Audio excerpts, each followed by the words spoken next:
Assalamualaikum warahmatullahi wabarakatuh. Selamat pagi semua mahasiswa Bapak yang mengambil mata kuliah manajemen kinerja.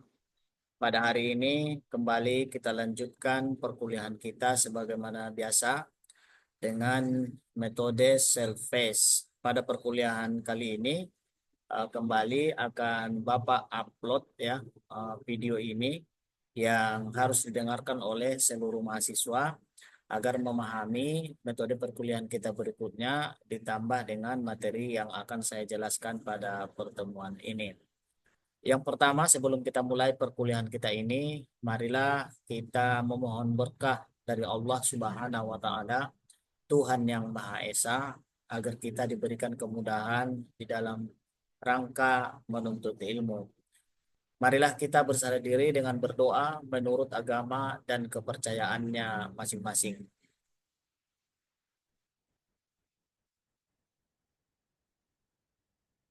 Berdoa selesai. Ah, Saudara-saudara semua, pada kesempatan ini kita akan melanjutkan materi kita setelah kita melalui pertemuan sebanyak 4 kali. Kemudian pada video ini kita akan membahas materi lanjutan. Pada pertemuan sebelumnya sudah Bapak upload materi tentang berbagai permasalahan kinerja. Dan untuk pertemuan kali ini kita akan membahas tentang lingkungan kerja. Saya jelaskan kembali, sesudah pertemuan ini nanti akan Bapak upload lagi 3 materi ya untuk selanjutnya agar seluruh mahasiswa dapat mendownload, membacanya, kemudian di setiap pertemuan ataupun di setiap materi itu Bapak ingatkan selalu ada tugas yang harus diselesaikan atau latihan di akhir slide. Jadi itu tetap dikerjakan, boleh ditulis tangan, boleh di diketik ya. Kemudian sesudah selesai nanti diupload di grup WA kita. Di grup WA kita itu tetap ya, termasuk pertemuan kita pada hari ini dan 3 kali pertemuan berikutnya.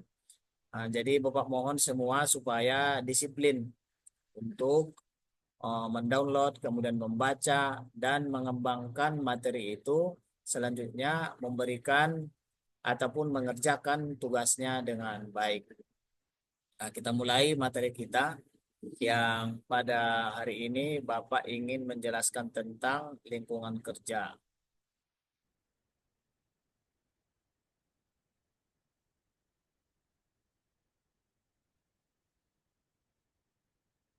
Oke, ini sudah mungkin sudah bisa dilihat semua.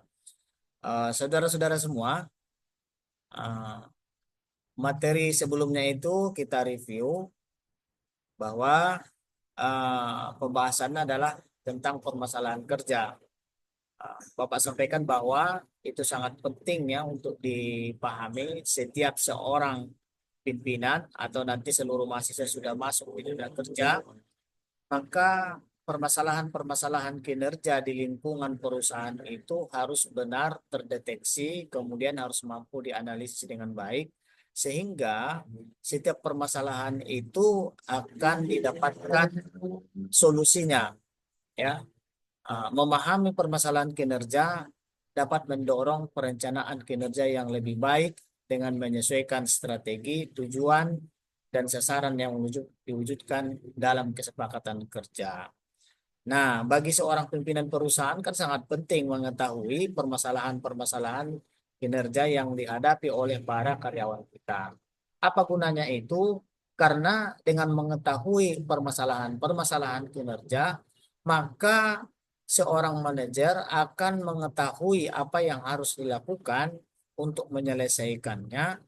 Ah, Kemudian pada perencanaan berikutnya setelah diketahui permasalahan itu akan bisa diadaptasi kepada perencanaan berikutnya atau disesuaikan dengan strategi, tujuan, dan sasaran di masa yang akan datang.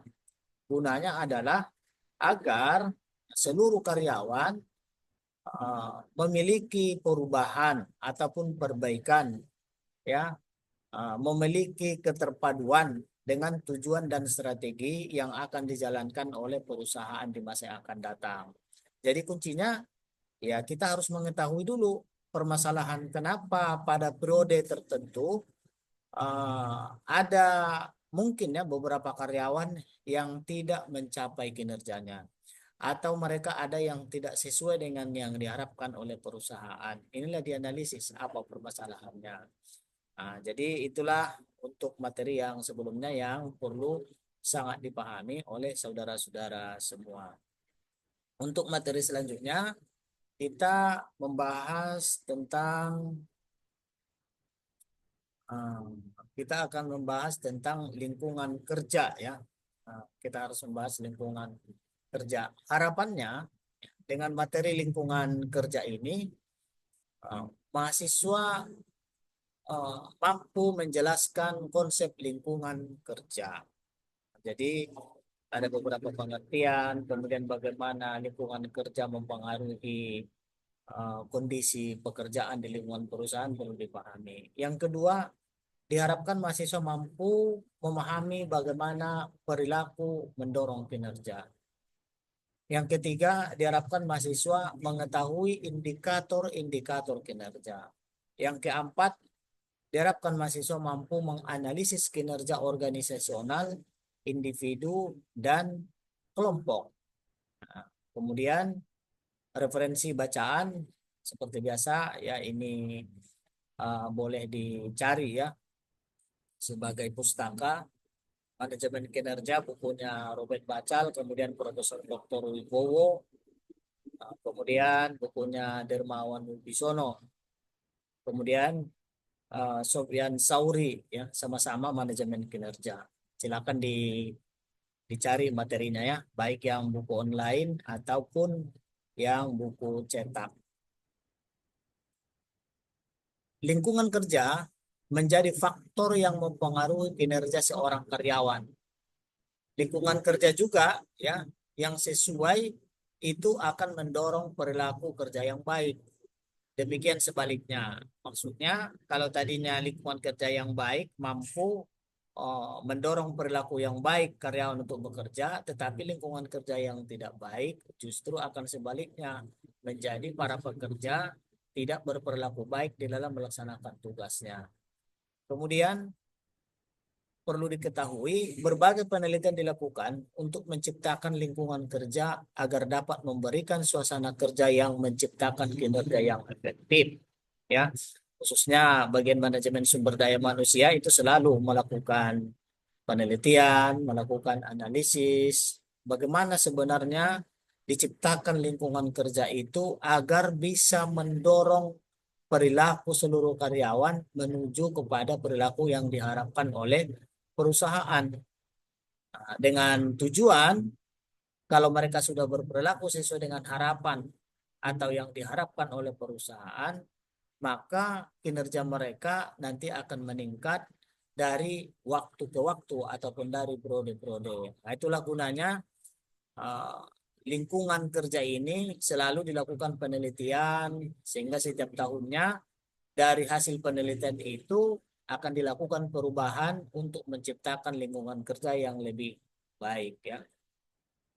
Hubungannya dengan studi kita ini ya, studi tentang manajemen kinerja ini tidak terlepas dari lingkungan kerja.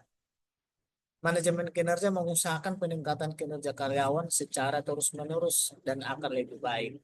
Maka perhatian terhadap lingkungan kerja menjadi bagian penting dan penentu terhadap keefektifan kegiatan manajemen kerja. Kita mulai dengan pengertian lingkungan kerja. Yang pertama, lingkungan kerja adalah segala sesuatu yang ada di sekitar tempat kerja yang dapat mempengaruhi kinerja dan kenyamanan karyawan. Lingkungan kerja dapat berupa fisik, sosial, atau psikologis. Ya, jadi tidak ada dibeda-bedakan ya. Pokoknya semua yang ada di sekitar di mana kita melakukan pekerjaan, maka itu bisa mempengaruhi suasana pekerjaan seorang karyawan. Baik gedungnya, bahkan warna catnya ataupun peralatan, ya, kemudian teman-teman di perusahaan, bahkan pencahayaan, udara, ventilasi, semuanya itu dapat mempengaruhi seseorang di dalam melaksanakan pekerjaannya. Tapi secara garis besarnya ini dikategorikan kepada tiga ya, lingkungan kerja fisik ya, sosial ataupun psikologis. Jadi inilah yang disebut lingkungan kerja ya. Kemudian apa saja komponen lingkungan kerja? Nah, itu tadi yang sudah dijelaskan. Yang pertama adalah lingkungan fisik. Lingkungan fisik mencakup segala sesuatu yang terkait dengan tempat kerja, seperti ruang kerja, peralatan, dan fasilitas. Kemudian yang kedua, komponen lingkungan kerja itu adalah lingkungan sosial. Lingkungan sosial mencakup interaksi antara karyawan, atasan, dan rekan kerja. Kemudian yang ketiga adalah persoalan psikologis tadi ya, persoalan psikologis bagaimana suasana hubungan antara seorang karyawan dengan teman-temannya atau suasana sendiri seorang karyawan di dalam menjalankan tugasnya. Jadi paling tidak ada tiga, fisik, sosial, dan psikologis. Selanjutnya, apa saja faktor-faktor yang mempengaruhi lingkungan kerja? Yang pertama, faktor yang mempengaruhi lingkungan kerja itu ya, ini ada beberapa jenis ya. Dari berbagai ahli mungkin menjelaskan beberapa macam itu, apa faktor-faktor yang mempengaruhinya. Dari salah satu pakar dengan pakar yang lain ada perbedaan tetapi tidak jauh berbeda dari apa yang akan Bapak sampaikan ini. Paling tidak ini bisa mewakili ya dari apa yang disampaikan oleh pakar. Faktor-faktor yang mempengaruhi lingkungan kerja itu yang pertama, desain ruangan kerja. Nah, ternyata desain ruangan kerja itu sangat berpengaruh. Desain ruangan kerja dapat mempengaruhi kenyamanan dan kinerja karyawan. Ya, sangat banyak ya desainnya, termasuk nanti di desain itu bagaimana layoutnya, hubungan antara satu bentuk kerja dengan kerja yang lain, posisinya, ya, bentuk ruangannya sangat banyak. Itu mempengaruhi bagaimana orang bisa bekerja secara baik atau mampu mempengaruhi perilaku seseorang di dalam menjalankan tugasnya. Kemudian pencahayaan ternyata mempengaruhi juga. Pencahayaan yang memadai dapat mempengaruhi kenyamanan dan kinerja karyawan. Ini sudah sangat apa ya? Sangat jelas ya. Tidak mungkin orang bisa bekerja dengan cahaya yang kurang, akan menyebabkan banyak ya. Misalnya orang tidak bisa melihat pekerjaan dengan baik, bisa menjadi kecelakaan, atau dengan cahaya yang tidak baik akan bisa menyebabkan berbagai penyakit di lingkungan kerjanya. Jadi ini sangat mempengaruhi. Kemudian suhu ya. Suhu yang nyaman dapat mempengaruhi kenyamanan dan kinerja karyawan. Nah, ini juga sekarang ya, dengan kondisi iklim kita, kondisi suasana ataupun bentuk suatu kota tempat kita bekerja sekarang ini, yang semakin mempengaruhi suhu udara misalnya sangat panas, tentu orang tidak bekerja. Maka sekarang kita lihat usaha memperbaiki suhu yang nyaman, termasuk mengadakan air conditioner atau AC itu sangat penting karena orang sudah semacam oksigen bagi orang bekerja ketika eh, tidak ada AC. Jadi AC itu tuh semacam oksigen. Kalau tidak ada oksigen kita mati. Sama dengan orang. Kalau tidak ada AC akan sulit orang menjalankan tugasnya. Dengan adanya AC maka orang bisa kerja nyaman, kemudian tidak mengalami kepanasan. Kalau dulu mungkin orang bisa menggunakan cukup dengan kipas angin, tapi sekarang tidak bisa lagi kalau dengan kipas angin. Kenapa? Justru kipas angin Pak dapat menyebabkan orang mungkin sebagian tidak cocok ya. Bisa masuk angin, bisa pokoknya tidak bisa mengerjakan pekerjaan kalau dengan kipas angin ya, mengganggu ya. Sudah semakin berubah dari kipas angin ke AC. Jadi AC sekarang menjadi kebutuhan pokok orang di dalam menjalankan pekerjaannya. Kebisingan juga ya. Kemudian kebisingan dapat mempengaruhi kenyamanan dan kinerja karyawan. Jelas ya, kalau ribut apa orang tidak akan bisa bekerja dengan baik. Kemudian interaksi sosial. Interaksi sosial antara karyawan dapat mempengaruhi kenyamanan dan kinerja karyawan. interaksi sosial, hubungan bagaimana satu karyawan dengan karyawan lain, bagaimana hubungan mereka. Kalau baik, maka itu bisa saling mendukung, bisa bertukar pikiran, bisa apa namanya berbagi keahlian, sehingga pekerjaan itu bisa ditangani ketika seorang karyawan mengalami kesusahan di dalam menjalankan tugasnya. Itu faktor-faktor ya yang mempengaruhi lingkungan kerja. Nah, apa manfaat lingkungan kerja yang baik itu? Sehingga kadang-kadang perusahaan perlu mengeluarkan biaya yang besar untuk menyediakan lingkungan kerja yang baik, yang memadai untuk seluruh karyawannya. Jadi ini tidak sedikit ya biayanya. Seperti yang saya sebutkan tadi, semua faktor-faktor yang mempengaruhi kinerja karyawan itu tidak terpisah dari biaya yang harus dikeluarkan oleh perusahaan.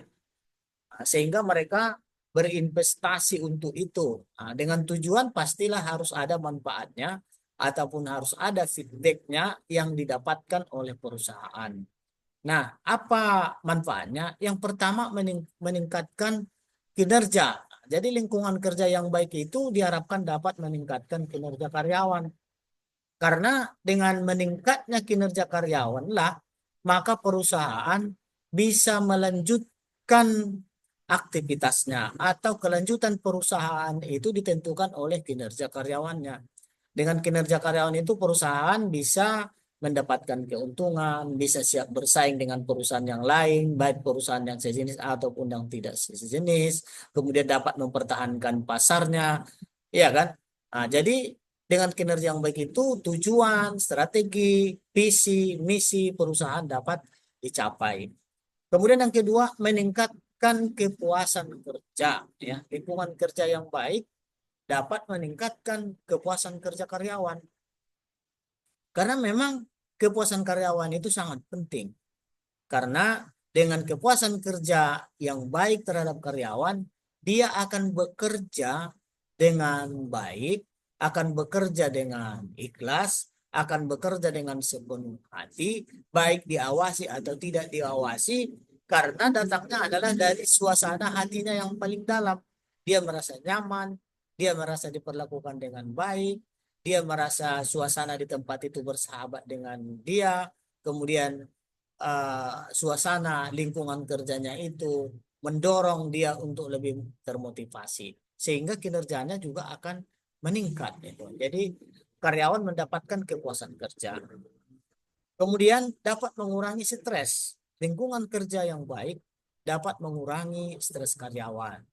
Artinya ini bahwa dengan kondisi lingkungan kerja ya karyawan itu dapat menikmati pekerjaannya. Dia tidak merasa bahwa bekerja itu adalah sesuatu beban yang luar biasa atau terpikir di dalam benaknya, terpikir di dalam pikirannya itu pekerjaan ini misalnya kalau lingkungan kerjanya tidak baik, dia merasa begitu mau berangkat kerja saja dia sudah ada beban yang berat di dalam pikirannya. Kenapa? Misalnya, di sana kawan-kawan pada membuli dia semua, misalnya kalau hubungan kerjanya tidak baik, atau nanti akan merasa kepanasan, atau merasa berbahaya misalnya tempat lingkungan kerjanya, sehingga dia dalam suasana yang tertekan ketika menjalankan tugas-tugasnya. Lain lagi pekerjaan yang sangat banyak menumpuk, lingkungan kerjanya tidak mendukung. Nah, ini menjadi masalah. Jadi harapannya dengan lingkungan kerja yang baik itu, maka stres kerja ini dapat tertekan seminimal mungkin ya sehingga mereka bisa bekerja dengan tenang, enjoy menikmati pekerjaannya. Kemudian manfaat lingkungan kerja yang baik itu bisa meningkatkan kreativitas seorang karyawan. Nah, ini sangat dibutuhkan oleh perusahaan ya. Kalau kreativitas mereka di dalam menjalankan tugasnya dengan baik, maka pekerjaan itu semakin efektif dan semakin efisien bisa dilakukan oleh seorang karyawan. Sehingga produktivitas mereka juga akan semakin baik dan ini memberikan keuntungan yang luar biasa ya, memberikan keuntungan pada perusahaan sehingga perusahaan mendapatkan manfaat dari seorang karyawan di luar dari yang dipikirkan oleh perusahaan. Gitu dia. Karena orang semakin kreatif mengerjakan sesuatu dengan kondisi yang nyaman. Dia bisa mencari cara bagaimana pekerjaannya itu bisa diselesaikan selalu tepat waktu, bahkan eh, lebih efisien dari waktu yang ditentukan. Itu namanya kalau mereka ada kreativitas kerjanya. Itulah keuntungannya, manfaatnya jika lingkungan kerja itu. Jadi perusahaan menurut Bapak tidak sia-sia, tidak rugi jika mereka berinvestasi untuk menciptakan lingkungan kerja yang baik, ya, dari yang ketiga tadi, termasuk tadi sampaikan lingkungan kerja fisiknya, hubungan sosialnya, dan psikologisnya. Nah, jadi berbeda dengan lingkungan kerja yang tidak baik itu, karyawannya akan merasa tertekan melaksanakan pekerjaan itu seperti terpaksa, ya, hanya sebatas transaksional, ya. Tapi kalau misalnya lingkungan kerja yang baik, nah inilah manfaatnya sangat luar biasa. Perusahaan akan lebih mudah menjalankan kegiatan perusahaannya. Nah, ini hasilnya yang diharapkan itu semua lingkungan kerja itu maka akan dapat merubah, ya, akan dapat merubah perilaku karyawan. Jadi harapannya dengan lingkungan kerja yang bagus itu akan merubah, ya, perilaku mereka, bagaimana mereka di dalam menjalankan tugas-tugasnya. Karena bagaimana perilaku seorang karyawan akan menentukan kinerja yang dia lakukan. Nah, kalau perilaku yang tidak baik tentu akan mendorong kinerjanya menjadi tidak baik. Kalau perilakunya kinerja yang baik, maka akan mendorong peningkatan kinerja di masa yang akan datang. Nah, jadi untuk merubah perilaku lingkungan kerja itu, nah kita bahas apa itu yang disebut dengan perilaku mendorong kinerja, ya. Nah, perilaku mendorong kinerja adalah tindakan atau perilaku yang dilakukan oleh individu ataupun organisasi untuk meningkatkan kinerja dan mencapai tujuan. Perilaku ini dapat berupa motivasi, inspirasi, atau dorongan yang diberikan kepada karyawan untuk meningkatkan kinerja karyawannya. Jadi perilaku itu pertama yang dilihat adalah tindakan mereka, ya, aktivitas mereka di lingkungan perusahaan, ya, oleh individu ataupun organisasi ataupun kelompok. Apa perilaku yang melakukan, apa tindakan yang mereka lakukan untuk meningkatkan kinerja mereka ataupun untuk mencapai tujuan perusahaan. Maka ini gunanya penting lingkungan kerja itu supaya dapat mempengaruhi perilaku mereka ke arah yang positif, baik secara individu ataupun mereka secara kelompok ataupun secara keseluruhan dalam organisasi, sehingga bisa menciptakan kinerja. Jadi perilaku itu mendorong kinerja. Nah, jadi perilaku itu kita lihat nanti bagaimana motivasi mereka dalam bekerja, itu kan ketahuan, termasuk itu salah satunya yang disebut dengan perilaku motivasi seorang karyawan. Kemudian inspirasi mereka apakah mendorong kreativitas atau tidak. Nah, serta dorongan yang diberikan kepada karyawan untuk meningkatkan kinerja mereka. Nah, kalau sudah dipahami apa itu perilaku mendorong kinerja, kita lanjutkan jenis-jenis perilaku yang mendorong kinerja. Nah, itu tadi motivasi. Jadi motivasi ini perlu diperbaiki, ya, setiap karyawannya, sehingga motivasi ini semakin baik dan meningkat dari waktu ke waktu. Karena motivasi ini merupakan dorongan yang diberikan kepada karyawan untuk meningkatkan kinerjanya. Jadi tidak bisa motivasi itu selalu di dalam pressure, selalu di dalam tekanan. Tetapi perilaku itu, ya, tetapi perilaku itu perlu didorong supaya dia muncul, tumbuh dari dalam diri seorang karyawan, ya, untuk meningkatkan kinerjanya, untuk bekerja dengan baik. Jadi didorong dari dalam dia motivasi. Karena itu kan dorongannya, jadi itu perlu dipengaruhi. Bentuknya nanti ada khusus pembahasan tentang apa bentuk-bentuk motivasi yang bisa diberikan kepada para karyawan. Selanjutnya, jenis-jenis perilaku adalah inspirasi. Inspirasi itu adalah tindakan yang dilakukan untuk memotivasi karyawan dan meningkatkan kinerja mereka. Ya, hampir sama dengan yang di atas. Inspirasi adalah tindakan yang dilakukan untuk motivasi. Kira-kira ide seperti apa, ya yang bisa dilakukan sehingga motivasi tadi bisa meningkat. Nah, itu harus ada idenya. Nah, makanya nanti bentuk-bentuknya apa itu harus semakin menarik bagi seorang karyawan, bentuk-bentuk motivasi itu sehingga mereka benar-benar termotivasi. Dan ini ada perkembangan dari waktu ke waktu karena kebutuhan karyawan itu tidak sama dari waktu ke waktu. Karena kebutuhan mereka meningkat sesuai dengan peningkatan yang diharapkan oleh perusahaan terhadap mereka.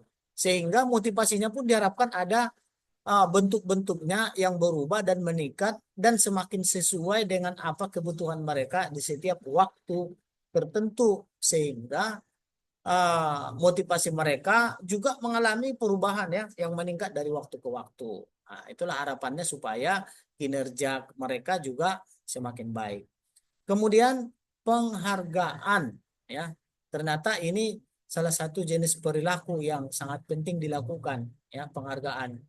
Tindakan yang dilakukan untuk mengakui dan menghargai kinerja karyawan. Ya. Jadi setiap apa yang mereka lakukan tentunya perlu diapresiasi. Nah, kemudian diberikan semacam penghargaan, diberikan pengakuan, atau diterima ide dan gagasan mereka di dalam menjalankan tugas-tugasnya itu. Jadi karena ini yang dipimpin adalah manusia, bukan hanya robot, bukan hanya mesin. Berbeda dengan sumber daya manusia, dia ada perkembangan, ada harkat dan martabat, ada rasa, ada pikiran.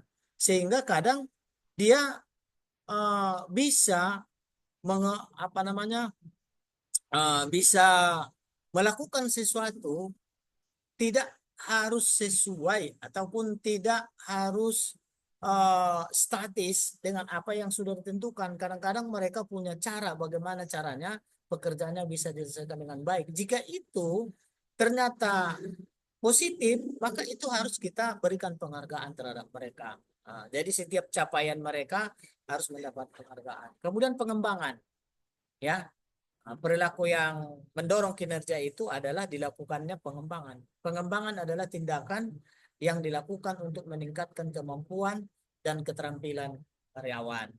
Walaupun mereka itu selalu memiliki ide dan gagasan, memiliki inspirasi dari waktu ke waktu, tetapi perusahaan perlu mengembangkan, meningkatkan segala sesuatu potensi yang ada di dalam diri mereka. Sehingga setiap ada perubahan, mereka bisa menguasainya. Karena tidak semua ya perubahan itu bisa didapatkan. Karena ketika mereka di jenjang pendidikan, kan banyak yang tidak sesuai dengan yang ada di lingkungan perusahaan. Karena di perusahaan itu berkembang. Kadang-kadang pendidikan berkembang lambat. Ketika mereka masuk dalam perusahaan, banyak yang tidak mereka kuasai. Makanya mereka dilakukan pelatihan. Kemudian setelah itu mereka dilakukan pengembangan terhadap kemampuan mereka sehingga setiap ada perubahan yang dilakukan oleh perusahaan, mereka bisa beradaptasi baik metode bekerja, prosesnya ataupun penggunaan peralatan dan lain-lain sebagainya di lingkungan perusahaan sehingga pekerjaan mereka, kinerja mereka tidak mengalami penurunan dari waktu ke waktu. Selanjutnya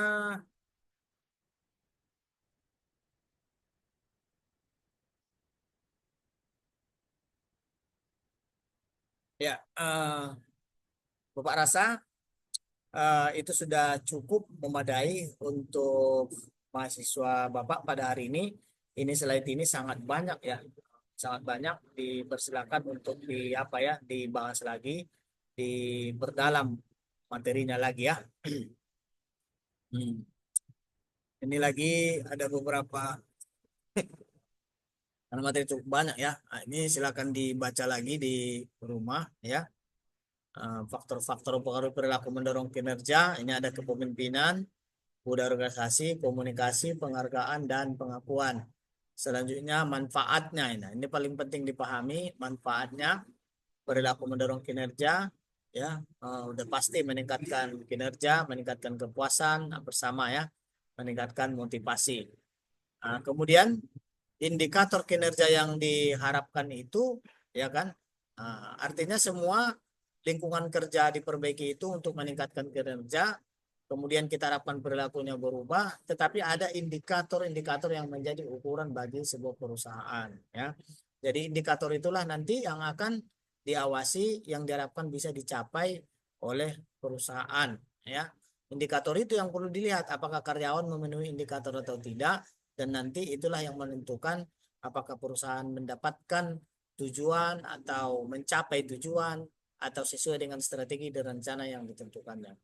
Indikator itu adalah ukuran yang digunakan untuk mengukur kinerja suatu organisasi, ya. Ah, ada bentuknya yang jelas, yang terukur, ya, yang menjadi penentu ketika perusahaan memberikan penilaian. Nah, karakteristik indikator itu memang harus spesifik, ya. Nah, harus jelas, harus dipahami oleh karyawan apa itu, ya. Kemudian harus terukur. Ya, terukur itu ya harus bisa diukur, harus semua orang bisa mencapainya. Jadi jangan membuat indikator yang di luar ekspektasi terlalu jauh. Kita harus melihat kondisi karyawan kita, kemampuan mereka, sehingga indikator itu harus disesuaikan juga pada umumnya karyawan itu bisa nggak dicapai atau tidak. Jangan sampai membuat indikator di luar kemampuan mereka dan itu tidak mungkin bisa mereka capai. Kemudian indikator kinerja itu harus relevan. Ya, indikator kerja harus relevan dengan tujuan dan sasaran organisasi. Ya, apa yang menjadi tujuan, apa yang menjadi sasaran. Jadi tidak boleh melenceng karena mereka sudah memahami, sudah dijelaskan tujuan dan sasaran organisasi. Sehingga indikator itu pun harus disesuaikan dengan itu. Ya, disesuaikan dengan tugas dan tanggung jawabnya juga. Jangan sampai indikator kinerjanya dia merasa itu bukan bagian daripada tugasnya yang harus dia telah kerjakan. Ya. Kemudian dapat diandalkan. Indikator kinerja harus dapat diandalkan sehingga dapat dipercaya sesuai dengan ukuran kinerja, ya. Kemudian jenis-jenis indikator kinerja Bapak rasa ini bisa dibaca. Kemudian manfaat indikator kinerja, ya. Nah, ini dia, ya. Mengukur kinerja, mengidentifikasi kekurangan, kemudian mengembangkan strategi, mengukur efektivitas. Ini ada tujuannya tadi itu kan supaya pekerjaan itu bisa meningkat, baik pekerja individu, kelompok, dan organisasional. Itulah tujuannya. Pada akhirnya lingkungan kerja itu diciptakan, dilakukan dengan baik. Harapannya kinerja organisasionalnya semakin baik, kemudian kinerja individunya, kemudian kinerja kelompok, ya. Ini ada karakteristik kinerjanya, ya. Selanjutnya manfaat kinerja organisasional ini kinerja individu, ya. Kemudian ada faktor-faktor kinerja individu dan kinerja kelompok. Jadi inilah yang menjadi pembahasan kita pada hari ini. Mudah-mudahan seluruh mahasiswa bisa memahami ini dan bisa memperdalam materi kita ini. Ini ada tugas yang Bapak berikan, ya. Semoga ini bisa dikerjakan, ya. Berdasarkan materi di atas, Bapak minta deskripsikan kondisi lingkungan kerja Anda bagi yang sudah bekerja dan bagaimana hubungan dengan kinerja organisasional individu dan kelompok. Jadi maksudnya analisislah lingkungan kerja Anda saat ini, ya, sudah seperti apa. Buatlah gambarannya itu. Kemudian setelah didapatkan gambaran lingkungan kerja itu, ya, maka boleh lihat, ya, hubungannya dengan kinerja yang ada. Karena tujuannya kan untuk kinerja individu, organisasi, dan kelompok. Di tempat lingkungan kerja Anda sekarang sudah mendorong kinerja organisasional, kinerja individu ataupun kinerja kelompok atau tidak. Nah, ini perlu dideskripsikan dengan baik. Barangkali itu pertemuan kita pada hari ini. Mudah-mudahan semua dapat menyimaknya. Bapak sudahi, ya. Wabillahi taufiq wal hidayah. Wassalamualaikum warahmatullahi wabarakatuh.